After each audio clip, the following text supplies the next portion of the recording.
The very first verse of this week's Torah reading introduces the episode of the three visitors to Abraham and Sarah.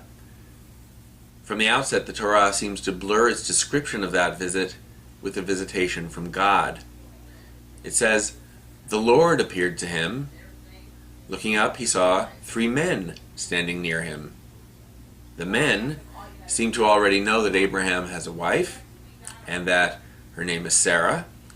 When they are sitting, chatting with Abraham, and Sarah laughs to herself, the Torah reports God responding with a question to Abraham about why she did so.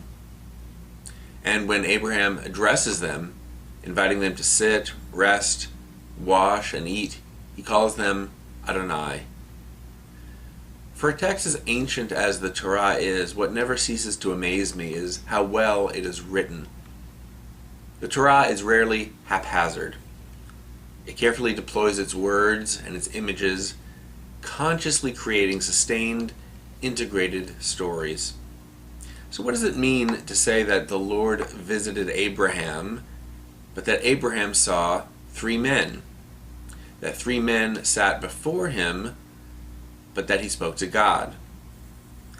Rather than allowing those alternating visions to confuse us, we should read them as alternating visions of the same thing. God is present to Abraham, but in a form he can comprehend and respond to. And it is his response that elicits praise from the rabbinic commentators. They see Abraham's attention to the needs of these three men as a sign of his hospitality. They understand his turning away from God and to them as an indication of Abraham giving people precedence even over God. But in reality, the men are God. They appear simply to be human, which gives us another possible way to read this text. Most people don't believe literally in angels, in messengers from God, but the Hebrew Bible is full of such semi-divine figures, as is early rabbinic literature. Even their appearance in human form is not so unusual. We think of the river spirit with whom Jacob will wrestle in a few weeks' time. These stories provide us an opportunity to rethink the use of angels in our own thinking. Knowing that the Torah imagines that angels can take human form, we can ask ourselves whether we can see others as if they were angels. There are people we meet from time to time that seem so pure and good that they remind us of the ideals that angels represent. They seem angelic. If we remember that angels have no independent existence from God, that they are the servants of and expressions of the divine, what we really are saying when we see such people is that we are catching a glimpse of God.